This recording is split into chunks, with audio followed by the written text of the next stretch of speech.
Welcome to the Tuesday, December 24th edition, the Christmas Eve edition of the MMAOB Daily Podcast. I'm your host, as always, Adam Merton, and I'll be taking you guys through the latest in the world of MMA. Told you guys I'd be doing the podcast all week, and I didn't lie. I'll also be doing one tomorrow on Christmas. It'll be a short one tomorrow, though. Definitely going to be busy opening presents. I can't wait. There's a lot of presents under the tree. We have a big house, so there's a lot of people here that want to open their presents, and I'll be one of them. I'm excited to see what I get. Hopefully some video games and maybe some sporting equipment or something like that. But I'm excited, guys. I know you guys are going to have a great Christmas as well. I can't wait to see what happens tomorrow morning. But wanted to get the podcast out of the way today. There's a lot to talk about as far as news goes. And I got to mention at 11 a.m., so about 50 minutes from now, Cole Shelton's going to be joining me. We'll be doing the 2019 MMA Awards, breaking down all the different categories, giving our awards. We're each going to have a different pick. There'll be no unanimous decisions today. There will be split decisions.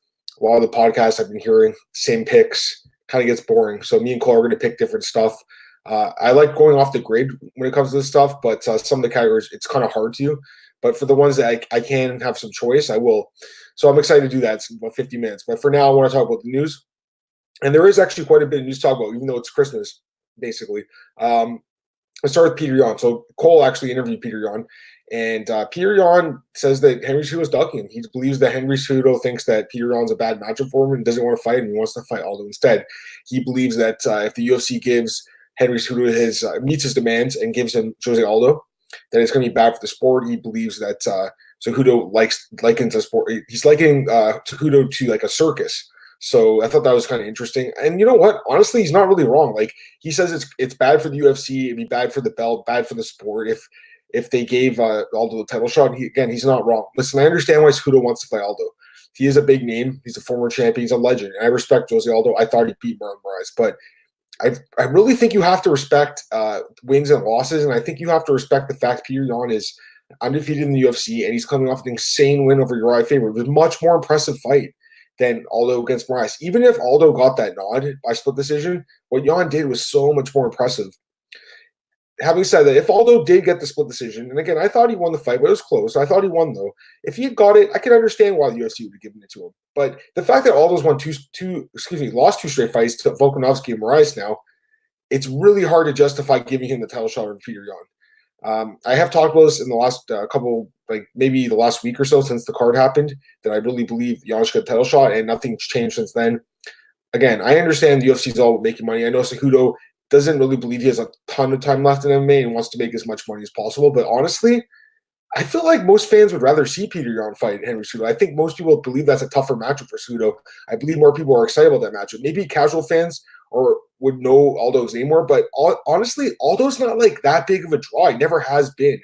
Don't get me wrong; he's a legend. He's a bigger name than Petr Yan. More people know who Jose Aldo is, but he's not like a super pay-per-view draw. He never has been. So to me, yeah, there would probably be more pay-per-views bought if Aldo did fight Cejudo just because of the name, but I don't think it's as many as Cejudo thinks, and I don't think it's as many as the UFC thinks either. So if you ask me, Petr Yan is 100% right with everything he said. All of his criticisms of Henry Cejudo are correct, and I believe Petr Yan should be fighting Henry Cejudo next. So we'll see what happens there, but I think that fight makes just total sense, and honestly, I would favor Petr Yan. I know Nick actually came out with his line, or he was thinking about it, and he said he would probably open Petr Yan as a favorite if that fight happens. So Nick's right in line with what I'm thinking. I'm just so impressed with the way Petr Yan performing against Uriah Faber. And Petr Yan's actually talked about that fight since, and he says that he could have performed even better, which is scary because he looked incredible in that fight.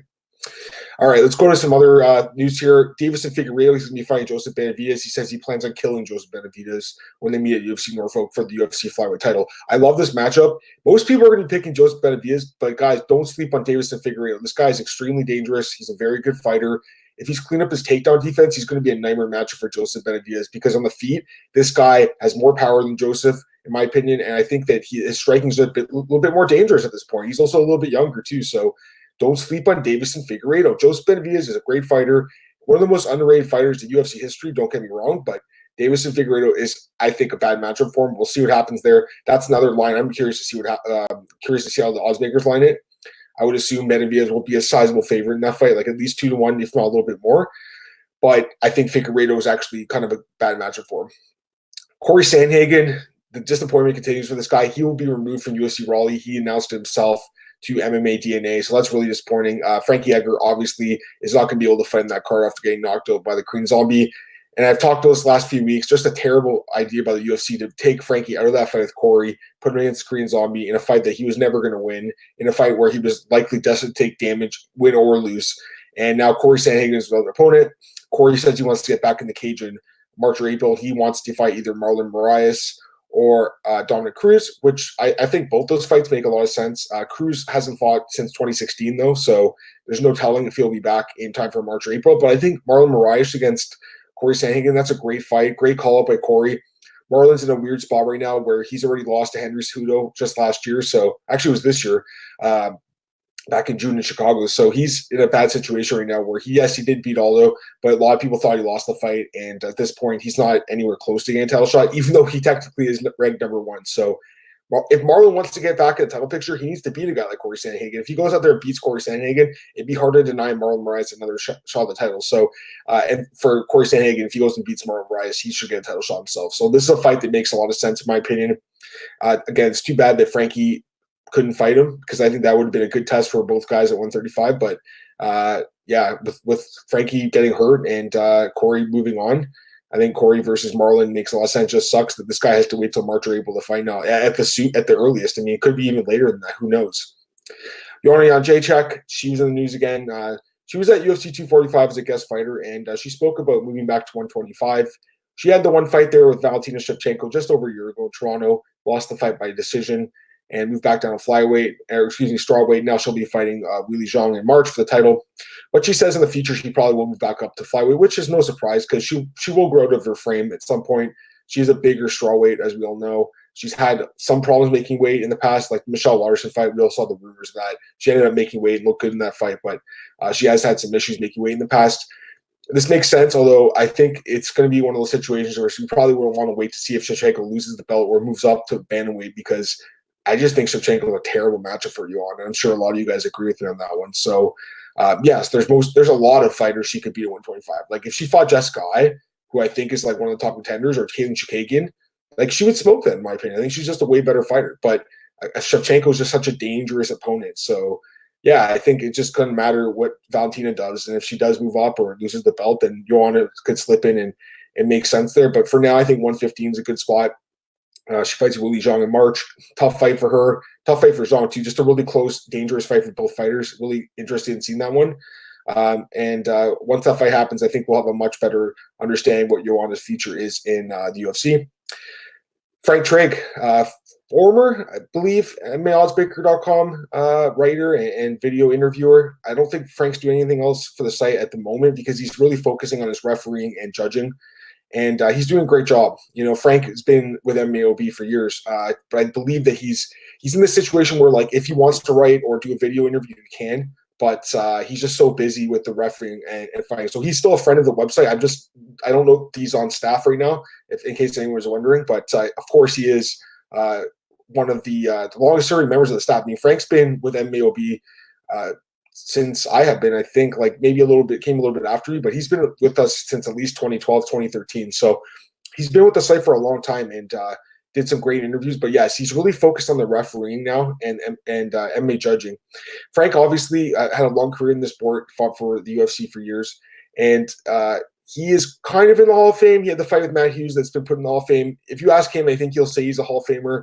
If you ask other people, they'll say that the fight was in the Hall of Fame. But still, that fight with Matt Hughes was recognized as a Hall of Fame fight. It was a great fight. Go back and watch that fight if you guys haven't. That is one of the classic fights in MMA. But I got to give Frank some props here. A fighter in Bellator. His name is escaping me at the moment. I'll pull it out right now. A fighter in Bellator was knocked out in the weekend at Bellator Hawaii. And his name is Nate Yoshimura. He was knocked out in just devastating fashion by Chaz Denhar. This was a rare flyweight bout in Bellator, by the way. You don't see flyweight fights, male fights in Bellator. But yeah, he was knocked out by an elbow, and Frank jumped in right away and stopped the fight. And what's cool about this is, and you don't see this too often, we usually hear about how bad referees are, and Mark Goddard's been in the news for being really inconsistent lately with the Colby Covington stoppage and then the Frankie Edgar stoppage, giving him every opportunity to escape, but Colby stopped it right away. It was kind of weird. But yeah, Frank Trigg, we don't see a lot of fighters getting praised, referees getting praised by fighters, but Frank Trigg was. And I want to just read the comment because Frank shared it on his Instagram, and I thought it was super cool. Hey, Frank, you ref my fight this past weekend. I wanted to thank you for being a great ref and stopping the fight the way you did. I didn't even realize how crazy the KO was till I watched it back. You definitely saved my brain a lot of damage, and I appreciate that. Best wishes and happy holidays to you and your family. Hope to see you in the future. God bless. I thought that was super cool of Nate Yoshimura to share that with Frank Trigg. And Frank wrote back, wow, this is the biggest award I've ever received. When a fighter reaches out after a fight, he doesn't remember the KO, but realizes you saved his brain and future. This is why I love what I do. It fuels me to always push to the better, to learn more, and to continue to protect the future of the sport. These kind of things make the whole process worth it. So super cool for Frank to get that love there, and he deserves it. I mean, Frank has done a really good job as a ref, and I posted this article on BJ Penn about this, and a lot of the comments were, in line with what I'm thinking. Like, it's nice to see former fighters take on roles like this. Like, I know Chris Liebman did it as well, but I think with Chris has got a lot of problems outside the cage. I think Frank's in a little bit of a different spot where he doesn't have as many demons outside the cage. And Chris Liebman, again, great fighter, and at one point in time, not a Hall of Famer by any means, but a guy that's in the Hall very good, I think, in the UFC, and was part of many fights. But Chris is taking so much damage in his career.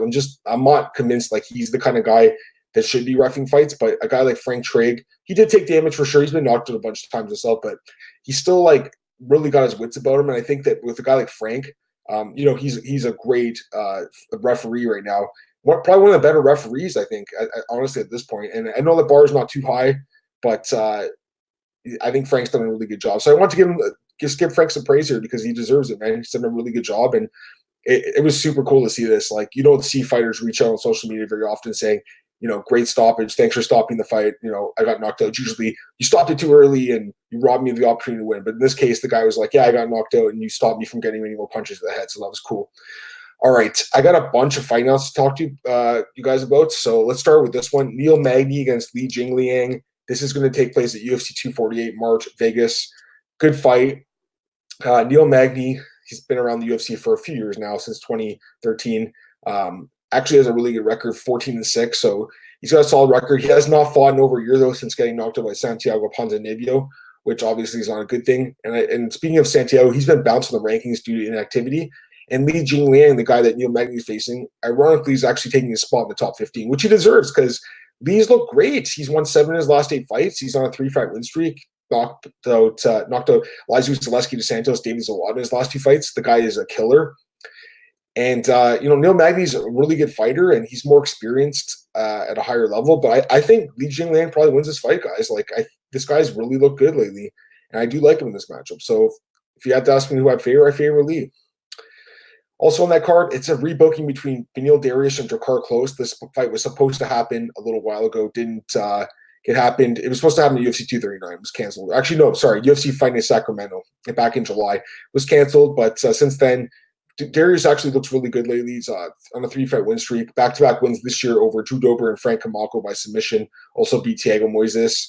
And Drakkar Klose, he's on a 3-fight win streak himself over Christos Giagos, Bobby Green, and Lando Vinata. So he's looked pretty damn good lately as well, and definitely has been impressive. So I don't know, a tough one to call. I think Beneil Dariush is a more dangerous guy for sure, but Drakkar Klose is solid. It's a fight that go either way. UFC London gets another fight here. This is a fun one, guys. Danny Roberts, Hot Chocolate, takes on Nicolas Dalby. This is a really fun fight. Love this matchup. Danny Roberts coming off a huge win over Salim Namadia by knockout. Really surprising win. Bouncing back from back-to-back stoppage losses to Michel Pereira and Claudio Silva, so he looked great in that fight. And Nicolas Dalby's on a nice little win streak here. He had the no contest in there, but he's 4-0 and 1 no contest over his last 5. So he's looked really good. Coming off a win over Alex Oliveira as an underdog in his return to the UFC. Yeah, it was kind of a questionable win because there was a weird stand-up by the ref, but he still got the nod. So close fight here. Honestly, Roberts is the more dangerous guy, but I think Dalby's a little bit more well-rounded, and I think I'd have to favor him here, but it's definitely a close one. And UFC Auckland gets a fight here. Zubaira Tukhugov against Kevin Aguilar. Another interesting featherweight fight here. Tukhugov, another guy that came off a long layoff. He didn't fight for 3 years, and he came back and had a draw with Leroy Murphy at UFC 242. It was an okay fight. I think he did probably win the fight, but the judges saw it as a draw. And he takes on Kevin Aguilar, who's a pretty solid fighter in his own right. Kevin Aguilar coming off a decision loss to Dan Ige. Before that, he'd beaten Enrique Barzola and Rick Glenn in the UFC. So he's a pretty solid fighter. This was another fight can go their way. I honestly think Kevin Aguilar is a better fighter, but Tukhugov is a guy that does tend to pull off some close fights and close decisions. So I think Tukhugov probably gets favored here, but it's definitely a close one. Next up, we have a featherweight bout at UFC Norfolk between TJ Brown and Jordan Griffin. Another interesting fight here. TJ Brown coming off 4 straight wins, including a submission win in the Contender Series over Dylan Lockhart back in August. So he's making his UFC debut here. He takes on Jordan Griffin, who's on a 2-fight losing streak to Chaskel and Dean Ige. He hasn't looked that good, but I still think this guy's actually a pretty solid fighter. So that's another fight can go either way. And finally, we got Steven Peterson against Aalon Cruz at UFC Norfolk. Steven Ocho Peterson coming off a crazy knockout win over Martin Bravo by spinning back fist. He was losing that fight, but he came back and won to snap a 2-fight winning losing streak, so good for him. And he takes on Aalon Cruz, another Contender Series alum who is making his UFC debut here. And Aalon Cruz is 6-2 in his career, and he's on a 3-fight win streak, including a crazy flying knee knockout over Steven Wynn in his last fight. Peterson does have more experience, but I honestly, I've been picking this guy a lot of his fights. He doesn't come through, and then, of course, I pick against him and he wins. But, yeah, I think you got to favor Cruz here just because just a little bit of a fresher fighter, and Peterson's just so inconsistent. So that's it as far as fight announcements go. There was a question, though. Kevin Scott sent a question to me the other day, and I want to get to it because I wasn't able to get to it yesterday. So, Kevin, thanks for the question. Hi, Adam. I'm not sure if this is on your radar or not, but if not, you should check out the Rico Verhoeven Badr Hari kickboxing fight from earlier today. So this was, I believe, on Saturday or Sunday. It's on Fight Pass. We're checking out if you have 50 minutes to kill, even if kickboxing is your thing. If you're not a regular Glory watcher, and I apologize, apologize if you are. I just haven't heard you discuss it previously. 2 things that they do, they're really interesting. 5 judges and open scoring. I wonder if either of those things could help clear up things in MMA in the future at some point. Anyways, enjoy, Kevin. Kevin, I appreciate the questions, man. I love the fact you send me questions by email. I really appreciate it. And you guys can send them to me anytime you want. Adam_Martin13 at hotmail.com. Feel free to send a question. I'm always down to answer them on the podcast. I did see the fight. There was an injury to Badr Hari, and he lost by injury TKO. So that's unfortunate for him because it was a fight that a lot of people were looking forward to, and it was a good fight for a while lasted. But yes, he ended up injuring his leg. So unfortunately, he lost to his rival here, Enrico Verhoeven. And the last 2 times they fought, he's got injured both the fights. So as far as what Kevin's asking, 5 judges and open scoring. So I have thoughts on both of them. 5 judges is something I've heard about for a long time, and it's something I actually really agree with because it gives there's less margin of error with 5 judges. Like if it's a split decision and 2 judges, I'll give you the perfect example would be actually just the fight the other day between Aldo and Moraes last week. If there was 5 judges, I believe that 3 or 4 of them, 3 of them actually, would have scored the fight for Jose Aldo. But with the fact that we saw only 3 judges, there was less margin of error, there was more likely to be an error. And we saw Aldo obviously lose the fight. But I think if there was 2 other judges, I think you probably would have seen Aldo win the fight by decision. Because if you look at MMA decisions, most people tended to favor Aldo a little bit there. So I do agree with it. I've heard this before. Joe Rogan's talked about it. Uriah Faber's talked about this. 5 judges. And the other thing is, and Dave Meltzer's talked about this, judges sit beside the cage, and they can be really influenced by coaches, by the fans, by Dana White, everything. Dave Meltzer suggested in the past that they sit in a closed room, a soundproof room. They can't hear that kind of stuff, which I think is really interesting. Not sure if that will happen. I think they probably do end up sitting beside the cage. But, sitting beside the cage, the judges can miss a lot of stuff because when they go in the corners and stuff, it's hard to see. Sometimes you'll see the judge go like this. They're trying to see in the corners. It's tough. If you guys have been to a live fight, you know exactly how hard it is to see inside the cage sometimes. Like Dana White sits right beside the octagon. He's looking at the monitor almost the whole time. So I do think there's something in that. But yes, 5 judges is something I do like.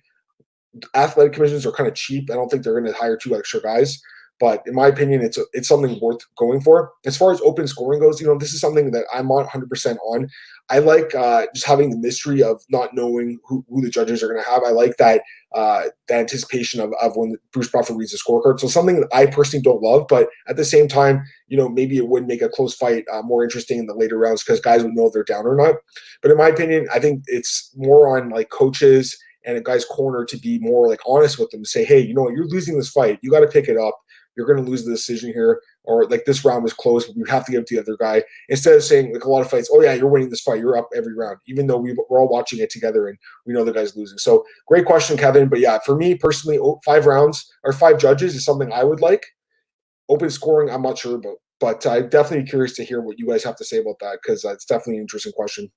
All right, guys, I'm going to end the podcast right now because I have to get ready for the second one with Cole. You guys can follow me on Twitter at MMAOB podcast, MMAOddsbreaker.com, BJPen.com, and MMARatings.net. You can check me out there as well. And I have an article at MMARatings.net about why the Korean Zombie has jumped into title contention at 145 pounds with the knockout win over Frankie Edgar. I'll be back in half an hour with Cole Sheldon to give our 2019 MMA awards. I'm really looking forward to doing that. Guys, once again, thanks for tuning into the podcast. I'll be back tomorrow for a small special Christmas episode of the podcast. But until then, guys, enjoy your Christmas Eve, enjoy your Christmas morning, enjoy opening presents. I'll be back tomorrow for a quick little show. All right, guys, have a great day. I'll talk to you later, and enjoy your Christmas Eve. Bye.